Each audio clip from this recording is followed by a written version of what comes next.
Okay, welcome to the Voncast show. Today I got Ryan Roque with me. How's it going, man? What's going on, dude? Cool, nice for you to come by. Thank you. Of course. So I met you at Whole Foods Yeah. bar. Yeah. You are a body piercer. Yeah, body piercer, full-time student, Okay. part-time photographer, Oh, okay. kind of jack of all trades. Nice, man. Where do you do body piercing at?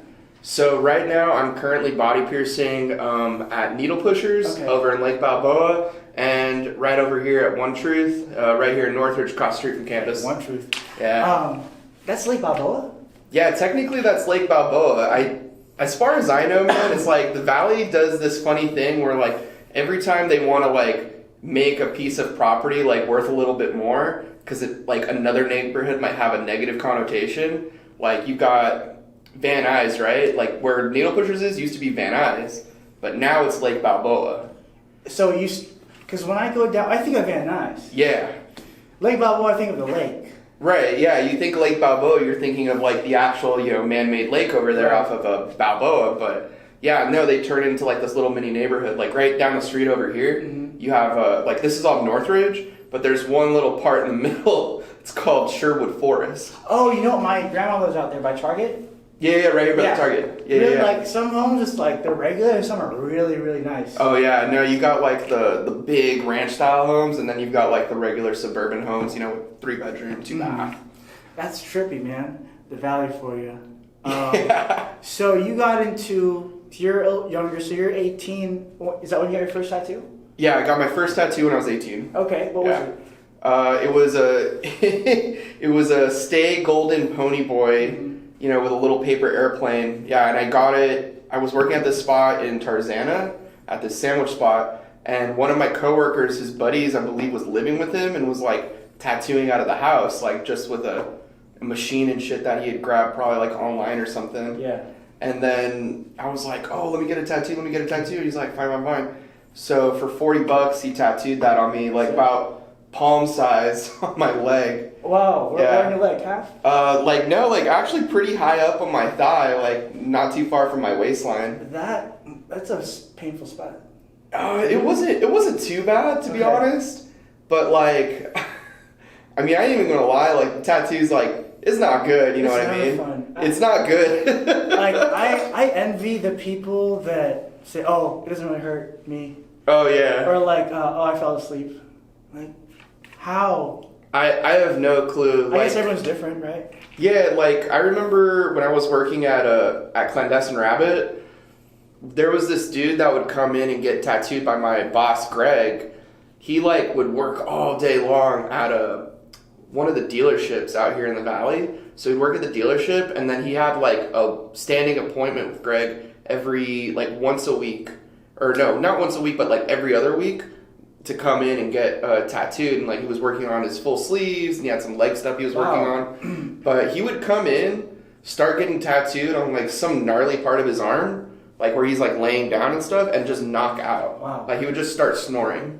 That's crazy. Yeah. Damn. That is interesting. And I guess you can be tattered up if you're working at a dealership, I suppose? Yeah, I think he works in the service department, running all the parts and stuff. Oh, so he doesn't do like the sales? I don't think he's a salesman, but even then, it's like, I'm surprised sometimes. Like I was at Nordstrom one day, and I saw this girl there, and she had like full hand tattoos, just like all the way over to her knuckles. I feel like women can get away with it a little easier than guys do.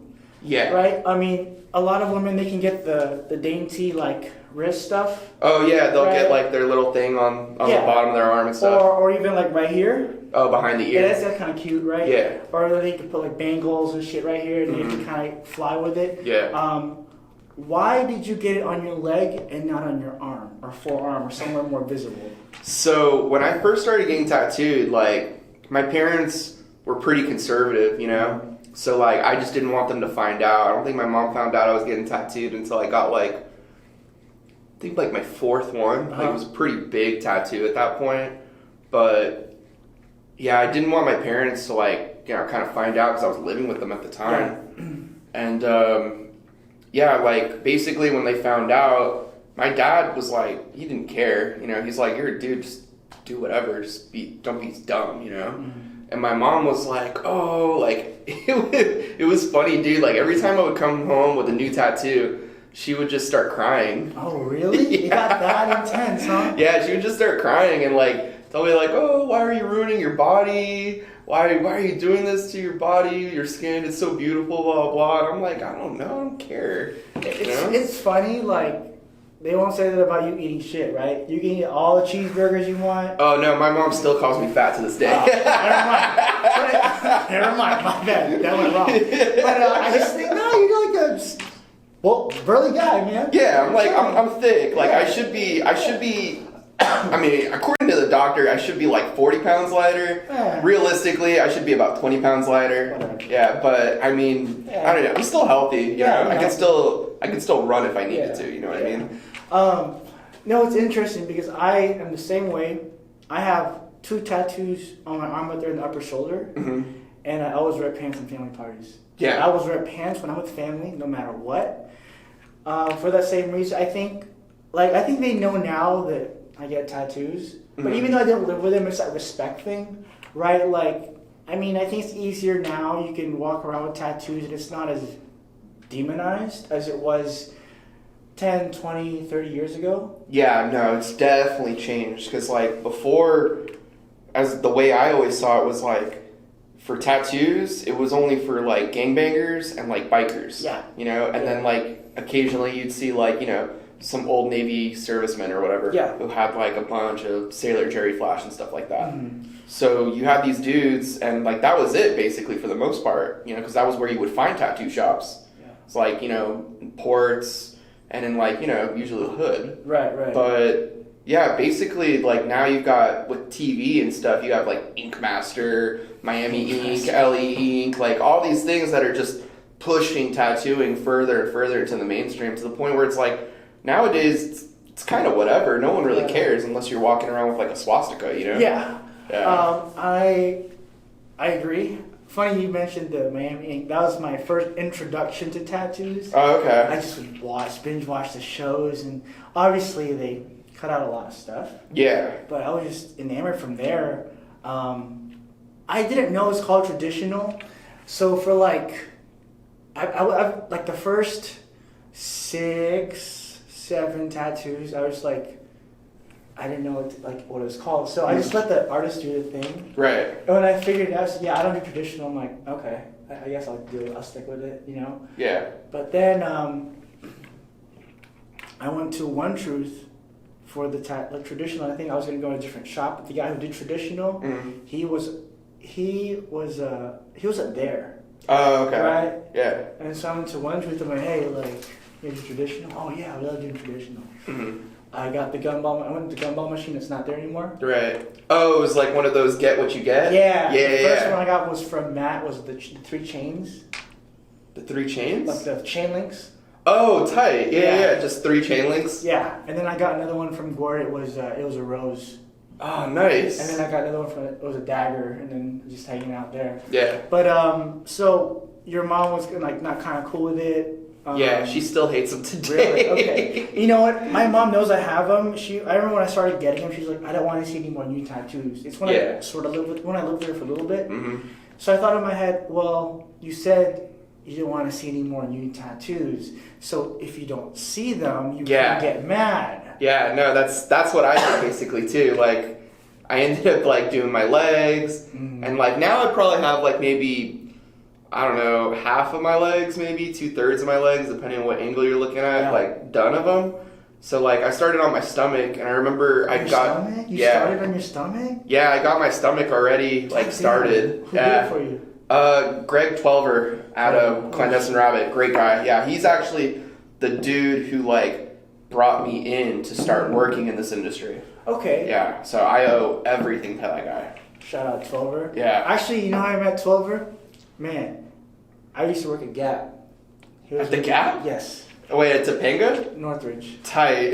He was with his lady, right? Oh, okay. And they had a baby Gap. Yeah. And I met him there, and I think like he said, like, I noticed your tattoos. Oh, that's cool tattoos. And he goes, oh, I own a tattoo shop. I'm like, what the fuck out of here? Yeah, man, here's the card.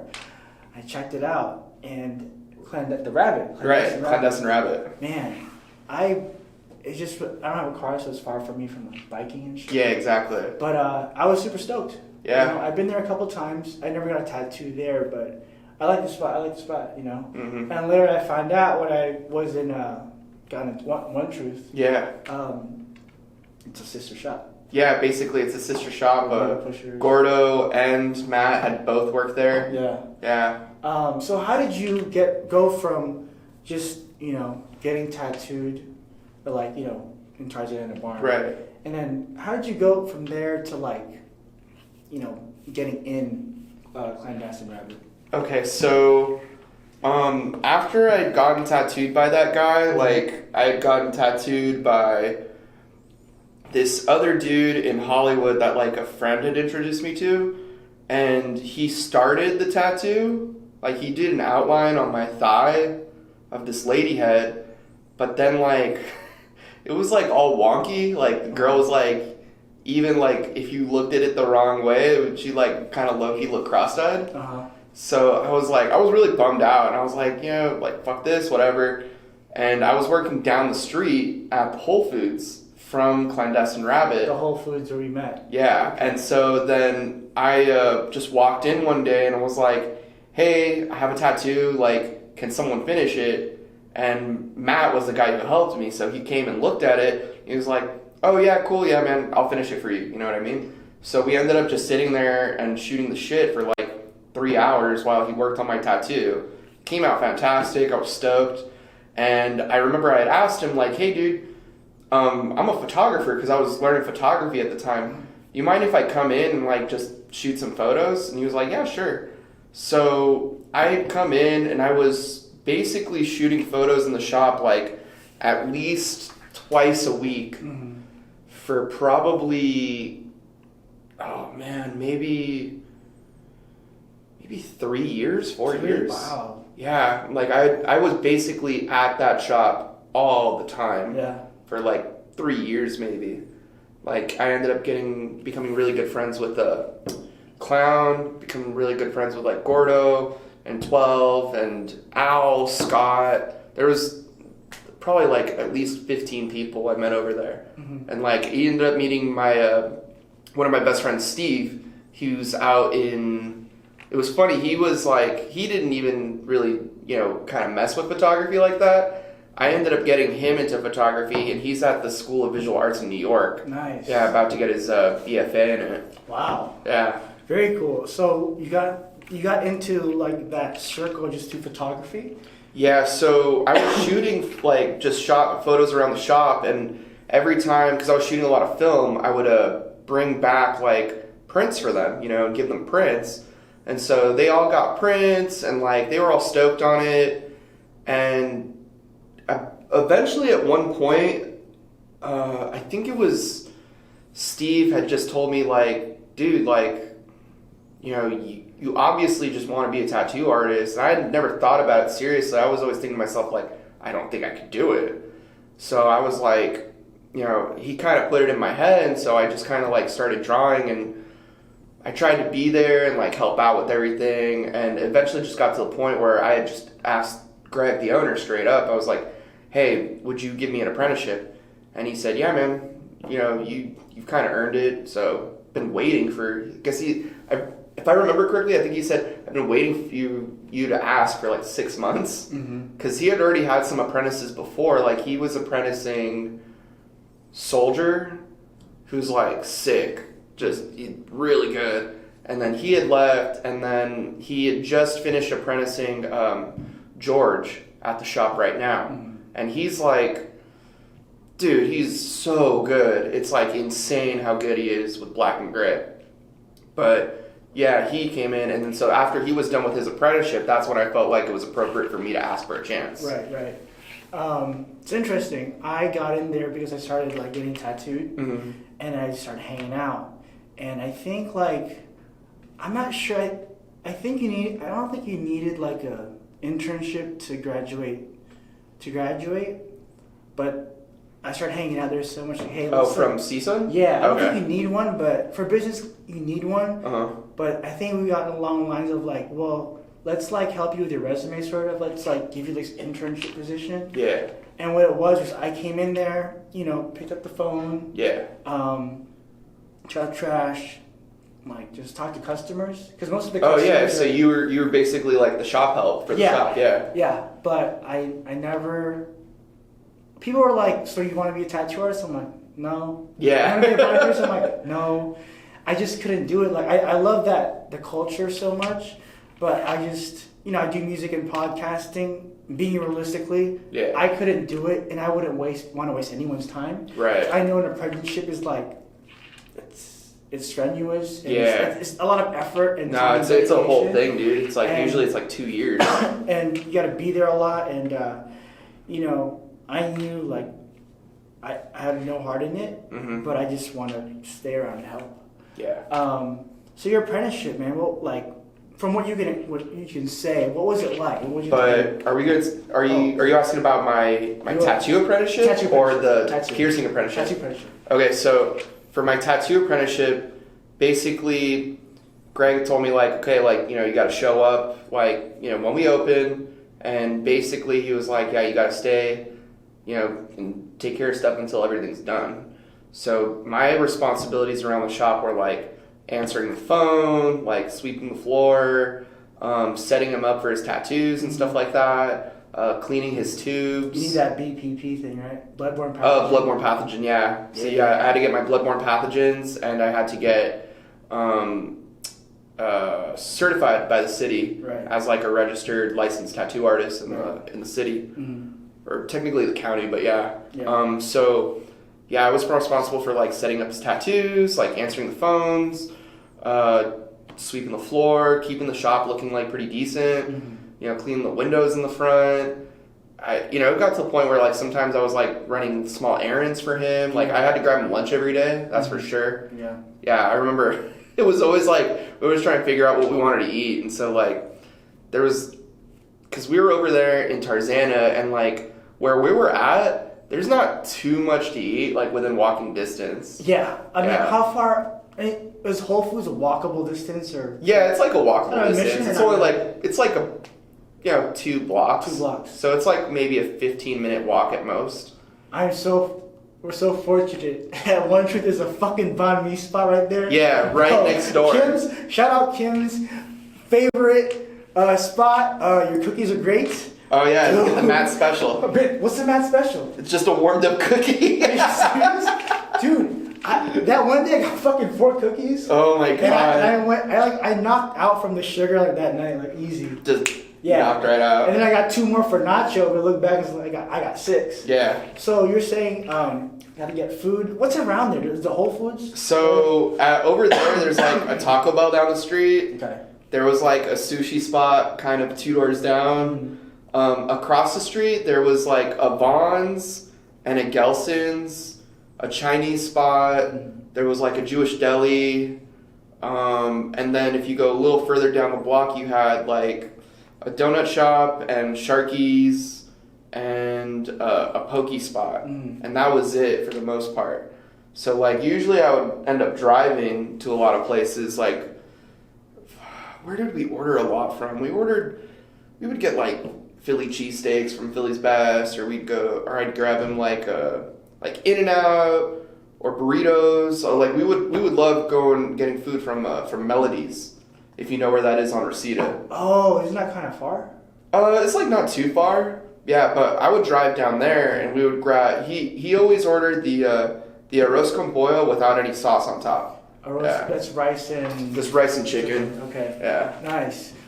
So you're doing all that. Did you from there you just. Did you start drawing more often, or were you? Were you ever into drawing in the beginning? I had never really picked up drawing before. Like I had dabbled a little bit of graffiti, way back when, but nothing too crazy, you know. And then I had drawn like some stuff, but like drawing was never really like a big thing for me. But then when I got to the tattoo shop, like I realized like, dude, I better start drawing. You know what I mean? it's like, that's going to be my career for the rest of my life. So I started by basically like tracing out of like the old Sailor Jerry reference books, you know, with his old flash in it.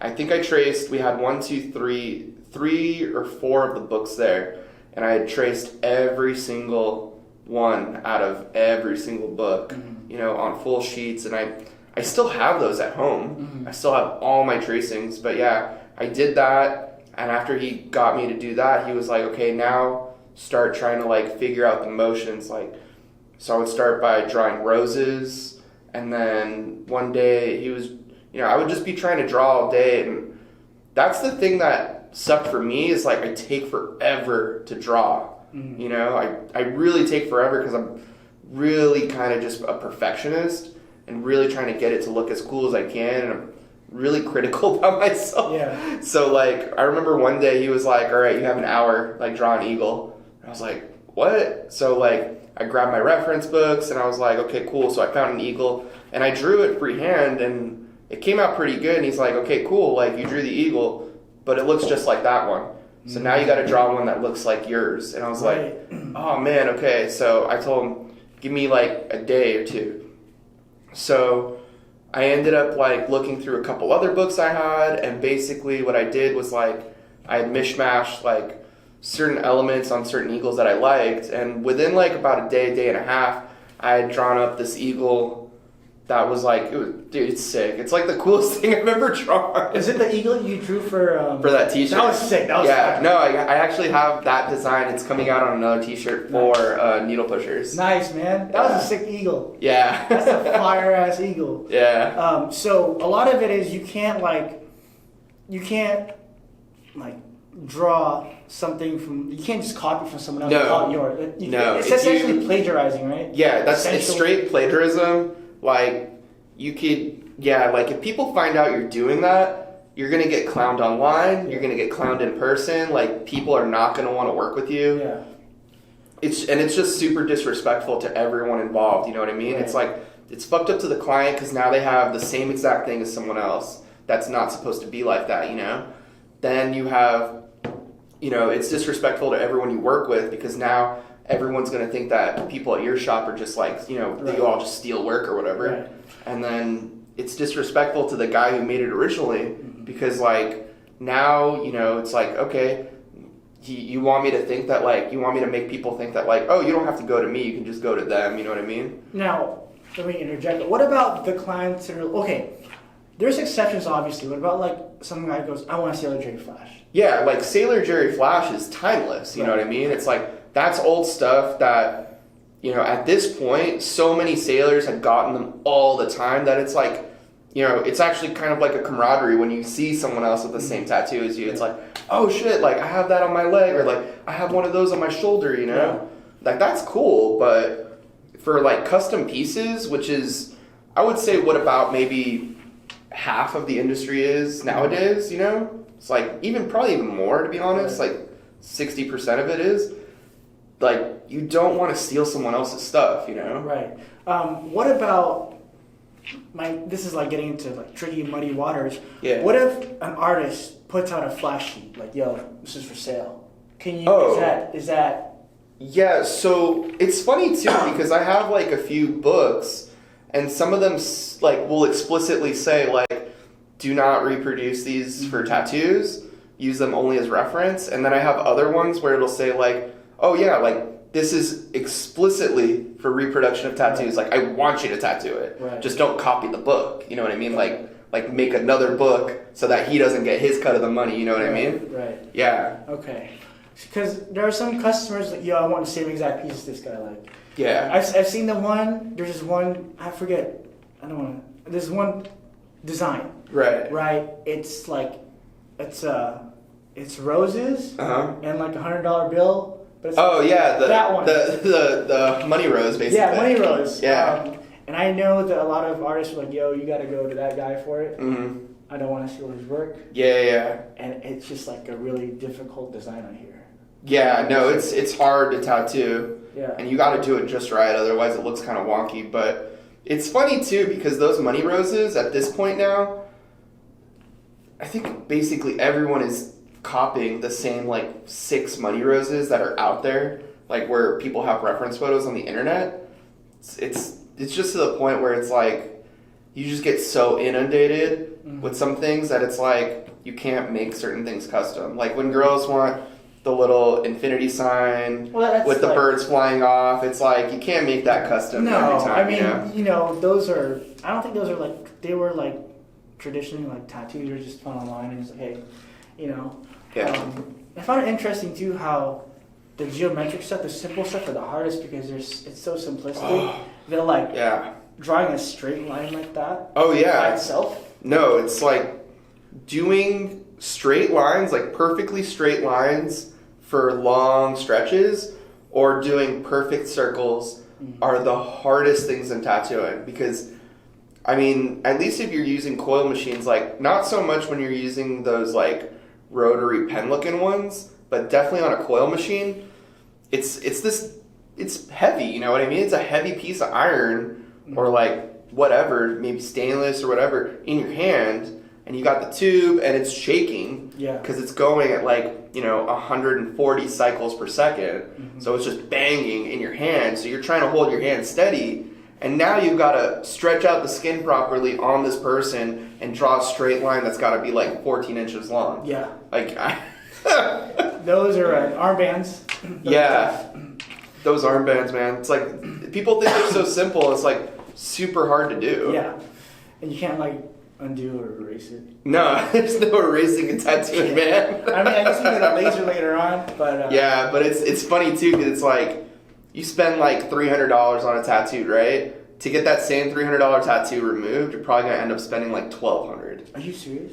If you got to do like 4 or 5 sessions and the artist put it in real good, damn. Yeah, man, it's gonna cost a lot. I'm thinking of getting a couple of things lasered off. I don't know if the Groupon thing still works. There's people that have it on Groupon and stuff. Have you got something lasered? I have personally not gotten something lasered. I heard it hurts a lot more than tattoos. I heard it's like someone constantly flicking a rubber band at you. Right. Yeah, and I think to myself, like, it might be cool for a couple minutes, and then after that, it'd be like Chinese water torture, you know? I think that you can only do it for like a certain amount of time, right? Yeah, because you see some people, like, they blister up and stuff like that. So I know that you get, like, at the same time you're getting lasered, like this cool air blows into your skin. Yeah. It just sounds like really something I don't want to do. I'm probably put numbing cream. But there's this one spot on my shin that an artist, they stopped tattooing. And this was like 7 years ago, and it was kind of blown out already. And I'm asking the artist, the one truth, like, yo, can you cover it up? They're like, not really, because it looks, I'll show you after. You probably agree. Is it the one with the big black? Actually, that's the one that one Angel covered up. It's the one with the praying hands. I'll show you after. All right, for sure. They're like, there's really not much we can do with this. You're going to have to get it covered. Or no, you're going to have to get it lasered. So I'm looking forward to that. So you were doing that, drawing eagles and stuff. So I was drawing and basically cleaning his tubes and getting him lunch and like helping out a lot with like a lot of the day-to-day stuff at the shop. And then did you ever start tattooing? No, I had never got a chance to actually tattoo a person. Like I had tattooed 3 different pigskins. Like I went to the butcher shop and like grabbed like pig's feet and like was tattooing the skin. So I tattooed 3 of those. But unfortunately I never got to finish my apprenticeship. I had to drop out, which is like super stupid. Yeah, I don't know if I would say it was a mistake, but like it definitely wasn't the right decision at the time. Like, and I went about it in the worst way possible. Yeah. Then you got into piercings. Yeah, so when I had first started my tattoo apprenticeship, I basically, was at the shop 5 days a week. So they offered me a chance to, kind of basically like, hey, do you want to learn how to pierce too? That way you could pierce at the shop, make some money if piercings come in while you're doing your tattoo apprenticeship. And for me, it wasn't even so much that I wanted to pierce, but I was just like, dude, I'll do whatever you tell me to do. So I ended up going to one of the other sister shops, Needle Pushers, and basically I was there on Fridays, Saturdays, Sunday, and then Tuesday, or no, not Friday, Saturday, Sunday. I was there from Sunday through Monday through Thursday. I was there basically every day of the week. So I was there learning how to pierce from Rolando and Marv over there, and they basically taught me everything I needed to know for how to pierce, and then sent me back to the rabbit. I think a lot of tattoo artists know how to pierce. I hear that's kind of part of not the, like you said, like someone needs to know how to pierce, right? Is it even possible to compare piercing and tattooing? In terms of what? Like difficulty or like just apples and oranges, man. Yeah, complete apples and oranges. Yeah, because like people will like try and like clown on piercing a little bit and be like, oh, it's not art, it's easy, all you're doing is poking holes, and it's like, yeah, my card says professional hole puncher, but like I wouldn't say maybe there's like so much of an art, but there's like a certain bit of finesse, you know what I mean? And there's a thing where it's like we're really like we're altering someone's body in the same way that a tattoo does. You're adding something to it. So we have to think about that aesthetic and like, where it's going to fit on the body, if it even appropriate for that part of the body, can the body accommodate that piece of jewelry, etc., etc. Yeah, I would never like needles. I was into piercings for a bit. I had the septum and lip rings, and oh man, the nerves I'd get right before getting pierced. I don't know if you know this piercer. She's super cool. I don't know where she's at now. Rachel, Filipino chick. No. Oh, okay. No. Cool. Like first time I got pierced from her was through her. But it's just like that needles, man. Just like it. I'd rather get tattooed. Yeah. Obviously, a tattoo takes a lot longer. But like, man, just a needle. The thought of a needle going through you. Yeah. It scares the shit out of me. Yeah. 1, 2, hold your breath. Yeah, exactly. Go right through. It's just, damn, So I'll give you props for that because it's, what scares me is like, they say with like tongue piercings, if you pierce a certain spot, you can like give someone like a. Yeah. So I was always warned about that, and like, luckily I haven't done that to anyone. Yeah. You know what I mean? But. Yeah, apparently, like, there's certain nerves on the tongue that if you puncture them while piercing the tongue, you'll end up giving them, like, basically a case of kind of Bell's palsy where, like, half their face will be, like, partially paralyzed. That's scary. For me, it's like, I don't even want to touch that stuff. But, so you got into that. Yeah. Did you have to practice piercing on yourself? Or? No, I did end up, like, re-piercing my nose a couple times. Whoa. But... no, I actually had to like just bring in like, basically all my homies and friends at the time and be like, yo dude, like come in, get like a half price piercing. And yeah, thank God for Instagram, because Instagram like helped out a lot in terms of like me shouting out to try and get people to get pierced.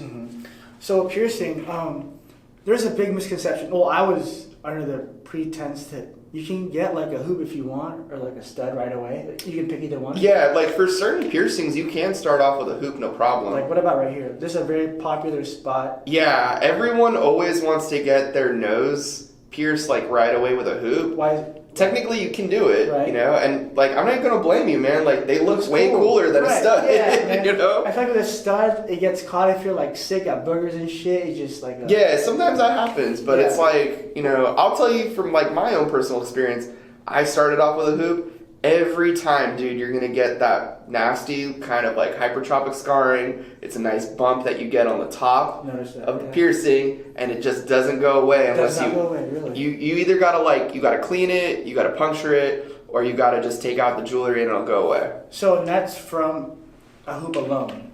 That's from like those bumps are from like a multitude of factors. It could be like incorrect piercing angle, wrong type of jewelry, too much motion in that area, too much trauma in that area. Let's say like someone knocked you in the nose while it was healing, you might get that bump right after, you know what I mean? Like, it just kind of depends, but for me, I try to mitigate that and try and avoid all those problems by just telling people like, dude, just get a stud. What does a stud do that a hoop won't? Well, so the thing is like for the stud, it's just like that single post right there, right? With that kind of a tail or whatever. you got that single post. The only thing it can really do is kind of like go up and down and do this, right? For a hoop, you've got this circular piece that is constantly going to be doing this all the time, plus it's doing that. Yeah. You know, plus it's doing this, you know, it's moving in a couple more different directions. And from what I've been, because I've been doing this like about 3 years now, for every time that like I've done piercings for the most part, studs always tend to heal up a lot quicker. So like I just tell people, look, just let it heal up, let it do its thing, and then boom, get the hoop later, you know what I mean? It takes what, like 6 months? For a nose, you're looking at like about 6 to 8 months, to be honest. Yeah, and you can't hit the beach. You can't go to the beach, huh? I mean, you can't, just don't get like. Yeah, you can go to the beach, but like we try to tell you to avoid, especially going in the water, because I mean, dude, like you gotta think about it. Like the ocean's like dirty. It's cool, but it's dirty at the end of the day. If you really look at it, you know, it's a dirty place. Same way a pool is a dirty place, you know. But the chlorine. That's the thing. Is like chlorine's like a poison. You know what I mean? So it's like you don't want to put that in an open wound. The same way it's like if you had a big gash on your arm, you wouldn't jump in the pool. You know? That's true. I keep forgetting that tattoos are essentially like a wound. Yeah, exactly. Right? It's bleeding and shit. And I noticed recently, like sometimes if you like get tattooed in a short amount of time, you get kind of sick. Yeah, you can get sick from like basically it's too much trauma, and like some people say like certain inks will make you sick, but like I don't know. I've seen it. 2 people experience it. Like this one guy was getting tattooed, and I think he was going like on 6.5 hours. He's like a big dude, you know what I mean? He's not some little wimp. So he goes outside and he's smoking a cigarette. It's probably like their 5th or 6th break, you know, probably try and take one every hour. And then he's like, oh dude, I don't feel good. And he just starts throwing up. Oh, shit. Yeah, he just starts throwing up. And I was like, oh man, I was like, yo, you good? He's like, yeah, I'm fine. I'm just like a little woozy, you know? Been tattooing all day. And that's when the tattoo artist was just like, yeah, man, we're done for the day. Like, you know, maybe I might have to like get a couple things, like just to, you know, so I don't lose my spot. Because it was a big piece they were working on. I think basically like a full arm sleeve concept thing. So I think he just kind of like wrapped up a few things, but he was like, yeah, man, that's it. We're not doing anymore. Oh, interesting. I've seen this documentary that in like Taburi, like in Japan, there's this certain ink, like, you know, that they use. It's red, but it's a super vibrant red, but it can get you like make you ill. But they use it. I think it's for Yakuza or something. But there's a certain red. There's a certain red that like they'll use, but like the side effects is you get sick. But the outcome is it's a really vibrant red that you can't get from any other. Yeah. Like. I mean, for me, honestly, like, I don't see too much of a difference with, like, a lot of the Tabori versus, like, you know, electric tattooing. But I will say this, like, the yellows on Tabori look way better than a lot of the modern electric tattooing. Yeah. Would you ever get a Tabori? I totally would, yeah. I totally would do that. There was actually, like, one chick that she only does, like, these kind of, like, hand poke tattoos. In the same type of style.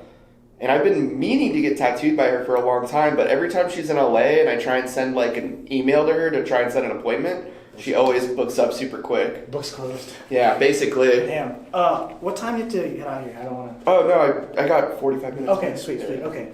So, that's a tattooing and a piercing realm for you. We'll talk about food because we had this. Oh, yeah. Okay. You're Brazilian, right? Yeah, I'm 100% Brazilian. You know what I think is fucked up? You know what I think of when I think of Brazil? Yeah. Blanca.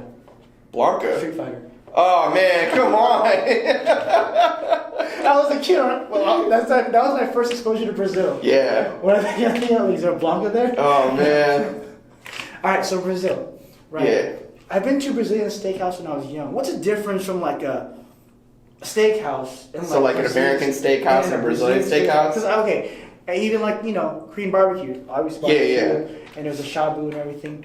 What is it? The meat? Is it the seasoning? How does it work? Okay, so for most things, like your regular American steakhouse, basically you get the menu, right? And like they have like all kinds of different cuts. So you pick your steak, they cook it the way you want. You've got all the accoutrements like mac and cheese, cream spinach, cream corn, like salads, blah, blah, blah. You know, and then you get your steak and that's it, right? Like Korean barbecue, You know, it's like they keep bringing meat to your table, they grill it for you, and then you're done, right? And then, what was the other one you had mentioned? Shabu, Japanese? Oh, yeah, shabu. It's like you got a thing, you make your soup and stuff, and then you eat it, right? Mm. Brazilian barbecue is like totally different, and it's because the showcase of the whole thing, dude, is the meat. Mm-hmm. You go to this like Brazilian spot, right? Like, you're going to be spending for lunch like anywhere between probably $40 to $60, maybe $70. Per person? Per person. Okay. You know, and then if you're like going for dinner, you're honestly looking at like anywhere between 60 and like I've seen it go as high as like $120 per person. Jesus Christ. Okay. Yeah, it's insane. But dude, you're gonna get your money's worth. So you go into the spot, right? They sit you down and they're like, okay, cool. You know, what are you guys gonna do today? Are you guys gonna do the meat or just the salad bar? If you go just to the salad bar, it's like the food there is really good, but everyone knows you're there for the meat, man. So you say, yeah, I'm down for the meat. Okay, so you go to the salad bar and there's like, you know, rice, beans, salad. Sometimes if it's like on the weekends, they'll have feijoada, which is like a black bean stew. Okay. You know, they have all this stuff over there you can like throw on your plate. Cool. Don't load up that plate too much. Right. Because as soon as you get back, they have these cards on the table, right? They have to be green on one side and red on the other. And it's like, you put that thing on green, you're going to have the dudes coming out from the kitchen just bringing skewers of meat until you tell them to stop. Just saying, do you want some of this? Do you want some of this? And it's like, Brazilian barbecue, man, it's like, it's cooked on like a rodizio. So it's like, it's kind of like rotisserie over an open flame. But the thing about Brazilian barbecue is that we don't use a lot of spice on barbecue. For the most part, with the exception of a few cuts that we do like, on certain cuts of chicken, they'll like coat it in Parmesan. There's one part of the picanha that they'll put garlic on. For the most part, the only thing we use to season the meat is rock salt. That's it? Okay. Yeah.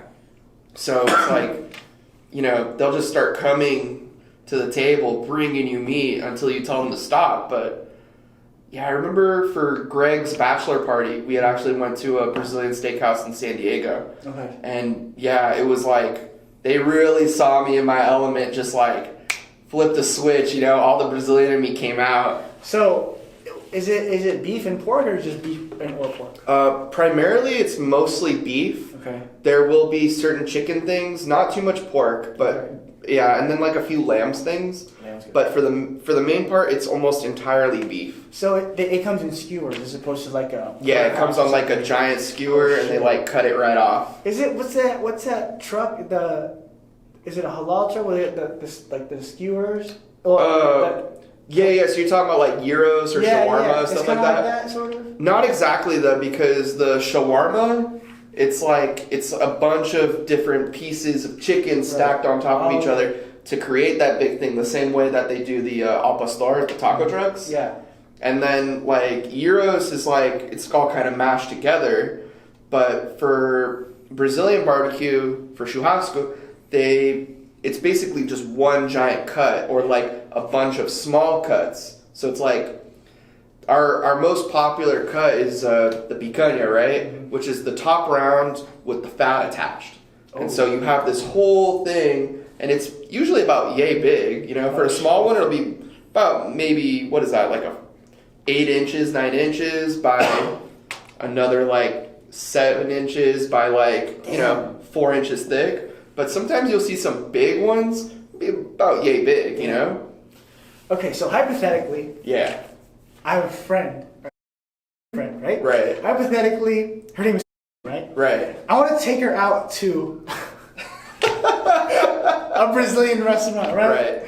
You know, a Brazilian steakhouse. Where would I take this hypothetical person named in LA? Where would you take her? Yeah, what's a good spot you recommend?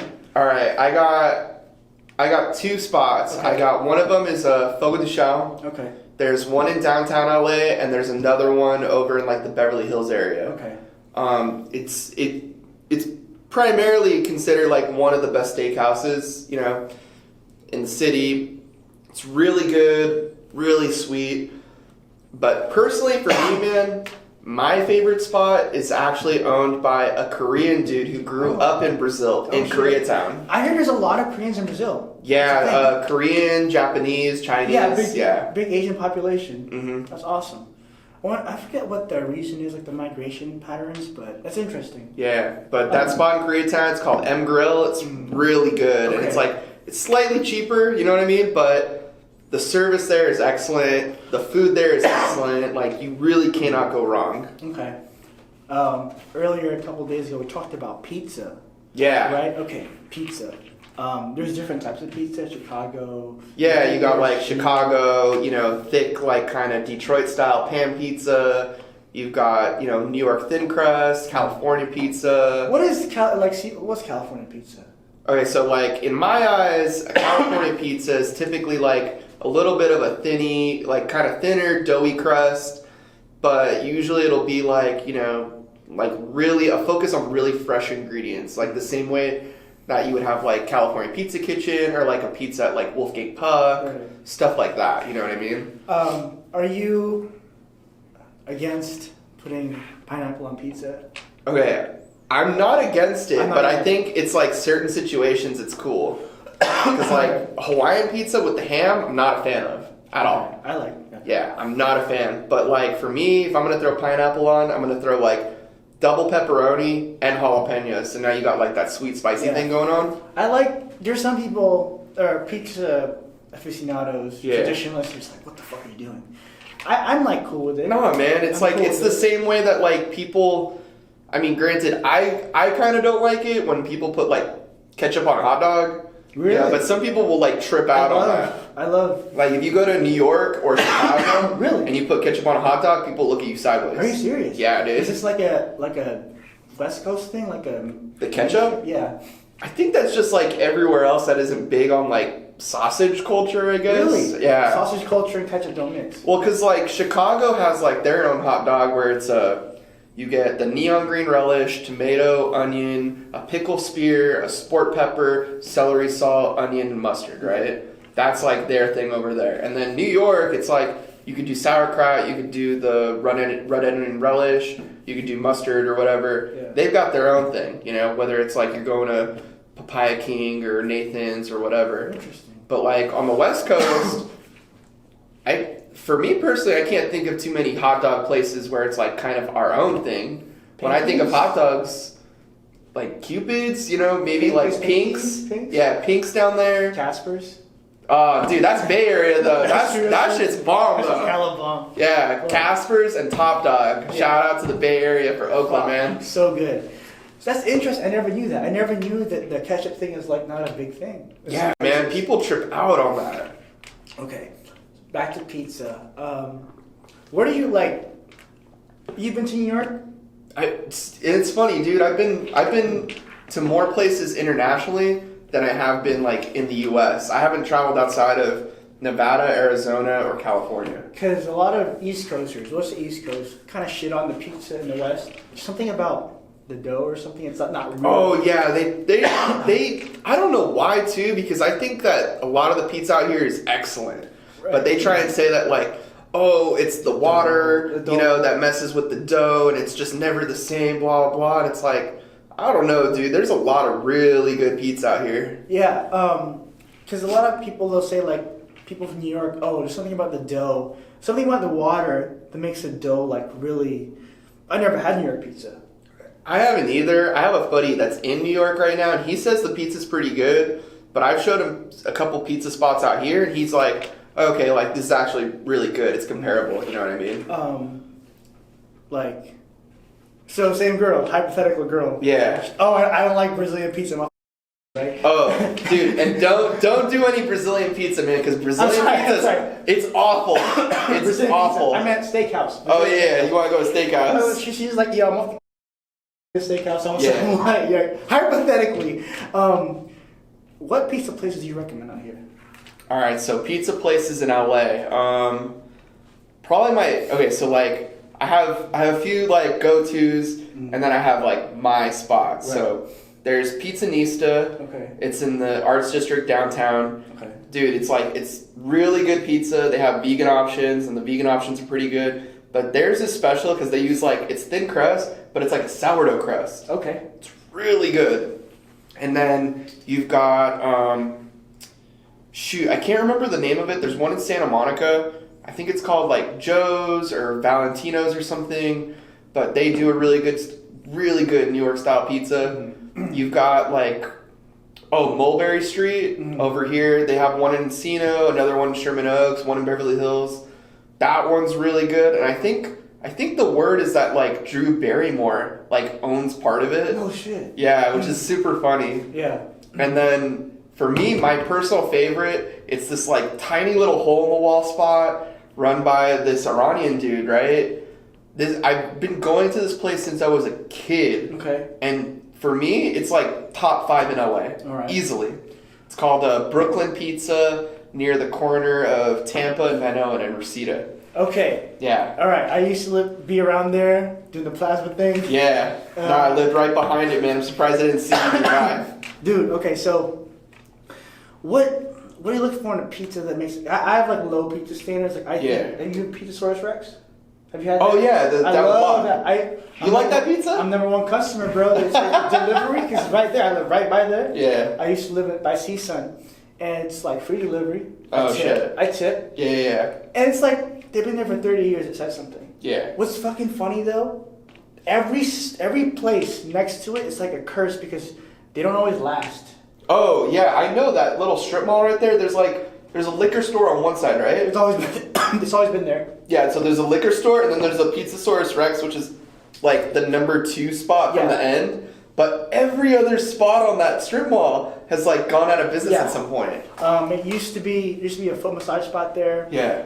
It seems like the hair salon's doing okay. Okay. It's always the store left of Pizzasaurus Rex. Right. I've been living here since 2006, 2007. I've been paying attention since 2007, 2008. Yeah. It's changed a lot. I've seen places come and go. Yeah. It seems like the smoke shop's doing good. Okay. Well, I mean, yeah, usually the smoke shops are doing all right for right now. But that, and there's like but yeah, I've seen it. You've seen it change. Yeah. But that pizza to me, for your money, I'm not gonna. How much does like a medium pepperoni pizza go for? With delivery. Oh, let's see. What's free delivery? Like medium is like $9-10. Okay, that's like fair. Yeah. I like the pizza. I had a friend that lived not too far from there, and whenever I went to his house in high school, we would always order from there. Yeah. It's not my favorite, but it's just because I don't really like the crust. You know what I mean? Right. I mean, if I was to pick it up, carry out, it'd be cheaper. But, But that's cool to me. But there's obviously better pizzas and stuff. What other kind of food are you into? Oh man, like Mexican food. Okay, Mexican food. We're in the valley. Yeah. Okay. My dumbass, I used to work at Chipotle. Right. I was dumb. I thought that was Mexican food. Yo, you for real thought that was straight Mexican food? I mean, I thought it's Mexican food with fresh ingredients. I was on hella drugs, man. I was rolling every week, but I didn't know the culture. Motherfuckers, that's fucking gross, dude. But I thought, man, that's white people Mexican food. Culture appropriation. Yeah. I just thought, it's fresh ingredients, but obviously it's not. No, man. I could tell you right now, any other Mexican restaurant, the ingredients are always fresh. Cause that's I think that's a Latino thing. Is we don't like to settle for less than what we want. Okay, so I'm out here. I used to play beer pong a lot. Right. At 2 or 3 in the morning, my boys show me a spot. It's always open. Balboa, Roscoe. El Indio Azteca. Damn, that shit's fire. I mean, we were drunk as fuck. Yeah. But it's good. What do you like to get there? If I'm going there, I'm getting either quesadilla or a torta. Yeah. Okay, in Filipino culture, yeah, torta it's ground beef with potatoes and raisins, weird shit, but it's good. No, okay, here, get this. We have this thing called farofa in Brazil. It's dried, mashed up yuca flour, right? That's fried at some point. Usually it's mixed with meat, and some people put raisins in it, and oh no, dude, not game. Yeah. Not game. And what is torta in Latino culture? So a torta from Mexico, it's usually so you got the bolillo, which is the bread. Okay. So you got the bolillo, and then it usually will come with like your meat. Okay. It'll come with sometimes like they'll rub beans on one side of it. Then they'll put lettuce, tomato, like usually some type of like queso fresco or like queso cotija, mayonnaise, and the bun and like salsa. Okay. You know what I mean? So it's essentially what it sounds like. I don't want to make it sound it's just a sandwich, but it's a sandwich essentially, right? Yeah, it's a sandwich. Right, okay. Yeah, it's essentially a sandwich, but it's like, it's just a little bit different because they'll put like, you can get a torta ahogada, and it's like where they'll dip the bread in like this hot sauce. Oh shit! So it's like it's like basically like a hot sauce sandwich. It's like a wet burrito with a hot sauce. Exactly. Yeah. Yeah, but those are good, man. Also, what I didn't realize until I met some people here, burrito is not a Mexican thing; it's an American thing. Yeah, like I guess the story comes. A burro is a burrito. Oh, yeah. A burro is a donkey. It was a little donkey. Mm-hmm. But my friends, when I found out who were from Mexico, they came out here like, yo, we don't have that shit out in Mexico. No, if you go down to Mexico now, it's like only unless you're like in a tourist town like Ensenada or something. Yeah, Rosarito or Cancun. You don't find burritos. It's not really a thing. Hey, fuck around and catch me at Arlitos though. Yeah. I'm kidding, I've never been there. Man. I've heard the food is great. Oh yeah. No, that's like, I mean, basically all of California. Yeah. Like the Mexican food is fantastic. Yeah. But oh yeah, it's like, have you ever been to New Mexico? No. Dude, New Mexican food is like, it's like on another level. Is it like, it's kind of a Tex-Mex sort of, but... So it's kind of Tex-Mex. It's a chili, right? Yeah, but they put that chile on everything. So they have like the red and the green, or you ask for Christmas and you get both. But it's basically like Tex-Mex, you know, and dude, it's like, I don't know how everyone out there like looks, you know, pretty healthy. Because if I was living out there, dude, I would be eating that every day. I would be like 300 pounds, no problem. It seems like it's healthy though. I mean, it's like the chili and the chili's good, but like some of the meats aren't, because it's a lot of pork and then a lot of like, you know, flour tortillas and a lot of cheese. Okay. You know? So, spots out here, right? Where would I take my Korean lady friend? For Mexican food? Yeah. For like a sit down or like? Okay. We just finished the bag, okay? We just like throwing up. We're hungry. Right. So you just threw a bag at the club. No, we finished the bag. I'm throwing up because you know. But it's like, yo, I'm fucking hungry, man. Okay. Yeah. So where in the city are you? Bro, I guess the clubs are in Hollywood. Okay, so if you're in Hollywood, you can go down to.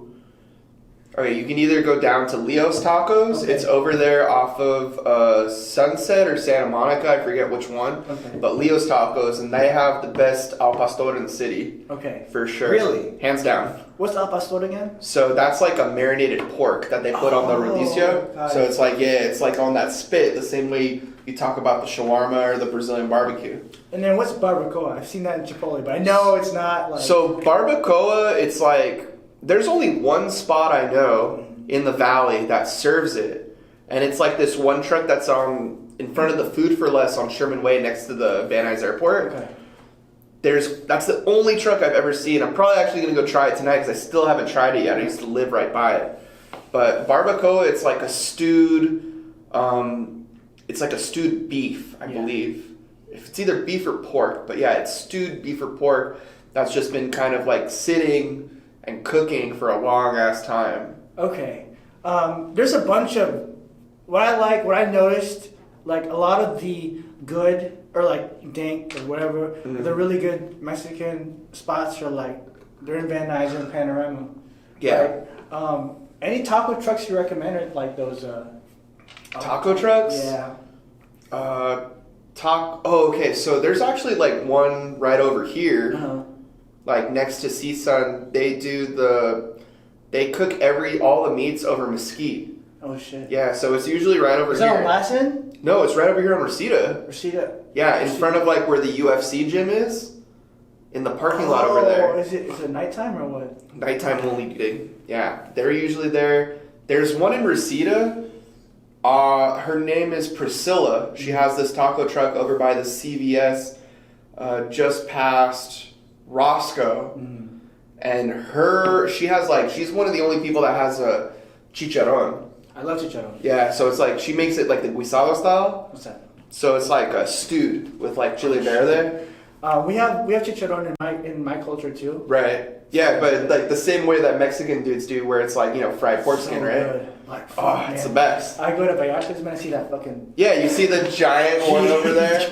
And it's funny too because like now you get all these like, I saw this the other day. My ex had showed me this, like these white people with like a giant piece of pork skin. And I'm thinking to myself, like, dude, if you weren't, like, all about this keto diet and trying to find, like, all these little things so you could have delicious food, like, you would have never walked in there. Yeah. You know what I mean?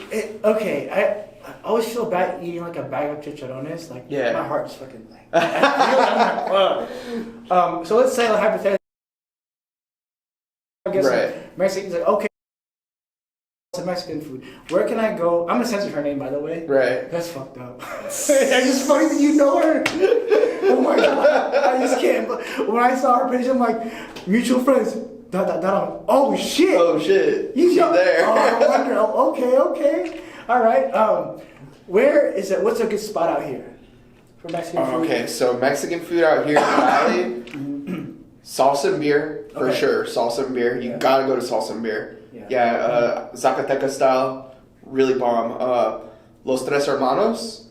That sounds really familiar. Yeah, I think they have 3 or 4 locations right now. Okay. So, like, dude, that one's like another one. Super good Mexican food. Super, super good. And then, like, another spot that's pretty good. I don't know, like, Melodies and Las Fuentes. They're like sister. Yeah, they're sister restaurants, but they're like kind of on opposite corners from each other. Mm-hmm. But there's certain things you can only get at one and certain things you can only get at another. Like, I know you can only get the flautas from Las Fuentes. Mm-hmm. And then you can only get the Reseda special from Melodies. Yeah, I thought the, like, Señor Sol was, like, authentic. No, but that's the same family with the Las Fuentes. Yeah, Las Fuentes Melodies, they own Señor Sol. Oh, shit. Yeah. Someone say something bad about it, but... No, they're actually pretty good. I got the... What's that one with the chili inside? Chile relleno? Oh, chile relleno with the cheese? I really thought there'd be, like, more than that, but it was just, like...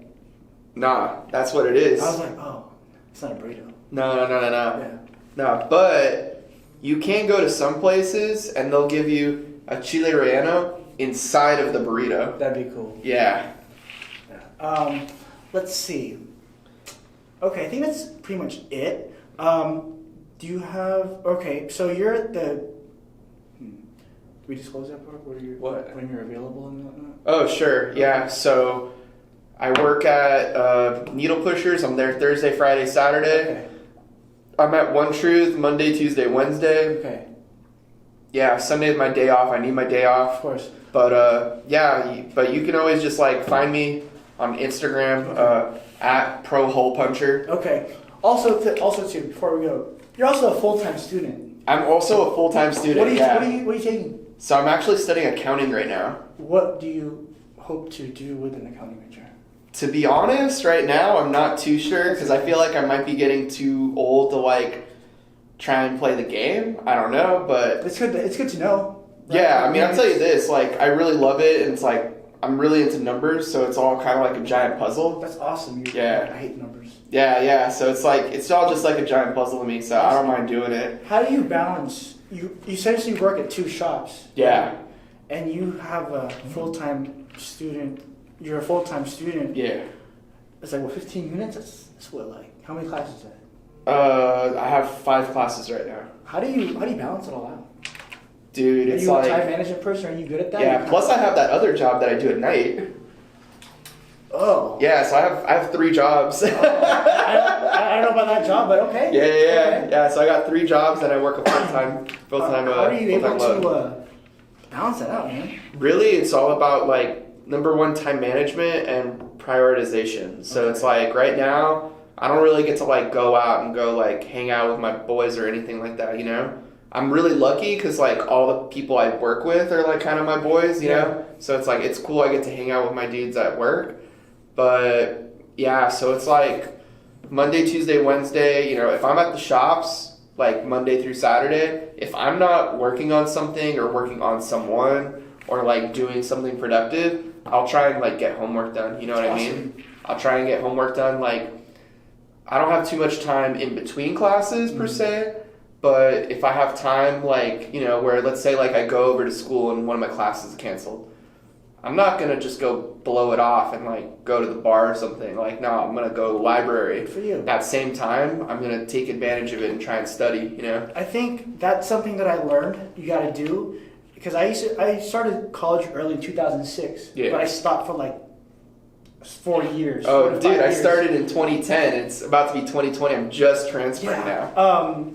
I think just because when you're young, you don't have that discipline, you kind of have to fuck around to like learn, okay, I can't be like going at the bar, I can't be doing this and that if I have something to do the next day or that afternoon. Well, it seems like time management is pretty big with you and priorities. Some people might think like, oh, you're a tattoo artist or a body piercer, you kind of do whatever you want kind of thing. Yeah, it's like that's the cool part is I can do what I want. Like, I can make my schedule the way I want it to. But you know, it's like, okay, cool, but do I still want to make sure my bills are paid? You know what I mean? Do I still want to make sure that I'm on track to graduate the time frame that I want? Yeah. You know what I mean? But it's like, the best way I can put it is like, how bad do you want it? You know what I mean? Like, I'm sacrificing some stuff on like my social life and some other things. Like, definitely like I want to go to the Gene Autry Museum with my dad because he's really into Western stuff and I'm like super big into cowboys. He wants to, I've been meaning to take him there for 2 years. You know, I wanted to take him this Sunday, but I remembered I have like 2 things due for a class that are due on Monday. So it's like, okay, cool. You know, it's just like, I got to sacrifice. Yeah, it's tough. I don't think I have much of it. This I consider social time. When I podcast with people, this is social time. Yeah, and that's the thing, you know. This is social time. When I'm at the shop with the guys, that's social time. I mean, essentially it is when I'm filming whatever, but I don't really go out like to go out just to go out for going out's sake. It's really rare. I think it happens when you're like a little older, like us. I don't know, man. I wouldn't be like at a club just looking around. Yeah, unless, I mean, I could, but it just looks odd. Like, damn, I feel like a fucking creep. That used to be my thing. Was just like go to the bar and just like drink. And I'd be there till like 2:30 in the morning. And then like go to someone's place and like keep drinking till 4 or 5 in the morning. And it's like, okay, like now what? You know what I mean? Now it's like 6 a.m. and you got to be at work at 10. You know? And I feel like our bodies can't recover like it used to. Oh, definitely not. Like once you pass like 26, 27. Forget it, dude. No way. I feel like the hangovers are a lot worse now than they ever were. It was bad. That day when we met at the Whole Foods. You messed up the next day? Oh, dude, it was Thanksgiving the next day, I was fucked up. I was fucked up. Had Thanksgiving, I have a retail job too, so I had to work. Right. It was just bad. I wanted to call out, but I didn't because of the money. But man, those okay, before I ended, so I met this guy at Whole Foods. A couple years ago when 6ix9ine was hot, we had a 6ix9ine debate. We were talking about 6ix9ine, like his whole thing with like his case. We all know what happened now. But you were ahead of the curve. So I met this guy. There's a Whole Foods on Tarzana. There's an open bar. So if you're into drinking, broad daylight. You know, treat your girl out there with a fucking wine glass or whatever. We met there because we had an outing for the tattoo. Yeah. So like. It was the Rabbit and the dudes from One Truth were meeting up at the bar over there just to like say what's up. It was like around like Thanksgiving, night Christmas before time. Thanksgiving. Oh, it was the night before Thanksgiving. I like their pizza. Yeah, the pizza there is not too bad. I got tired of it though because I worked there for so long. It was fucked up. I worked at Chipotle. I had the food there every shift. You're not gonna pass up free food, right? Yeah, but so we met there. Angel, one of the artists who is in Seattle now. Of all the beers, I mean, Whole Foods is known for like their different selections. Yeah, they're usually like have some like upscale stuff and like there's 150 different beers on the wall. There's 6 beers on tap, and this dude Angel goes to the wall and grabs a 12-pack of PBR. It's like, come on, man! Like, and it's like we gotta finish it. I'm like, and like he didn't want to take any home. He was like, dog, we gotta finish it right now. So it was like, it was bad. At that point, we were just like chugging them, just trying to get rid of them. It was bad because, like, you know, it looked bad. Like Matt was drinking like his beer on tap. Yeah, he was drinking like an IPA or something. I guess a nice 6-pack or 3-pack. Yeah. And like we're just here like pounding fucking. We're just pounding PBRs in the middle of the Whole Foods. Like if you had said this to someone like 10 years ago, they'd be like, "What is fucking wrong with you?" But like at this point, like now it's kind of commonplace. Now I know that every Whole Foods that opens is gonna have a bar in it. Really? Yeah. So it's cool. Porter Ranch has one. Burbank has one. It's a cool thing to have. Yeah. You know, I've taken a couple Korean homegirls, not that one. Yeah. I told her that she just like turned 21. Oh, nice. And I'm like, hey, let's go to Whole Foods and drink. What? There's a Whole Foods you can drink? I'm like, yeah, there's open bar. Let's get some pizza too. Tight. Yeah. Other than that, end of the podcast. Thank you so much. I appreciate it, man. Dude, no worries, man. Thank you for having me on. No problem. Voncast show. You can catch him on Instagram. I'll put all that shit in the bottom. If you want to get pierced properly, go to this guy. I got you. Yeah. If you want to get tattooed, One Truth Tattoo. You got Needle Pushers, and you got Clandestine Rabbit. Those are all my homeboys. There you go. Yeah. All right. Thank you so much.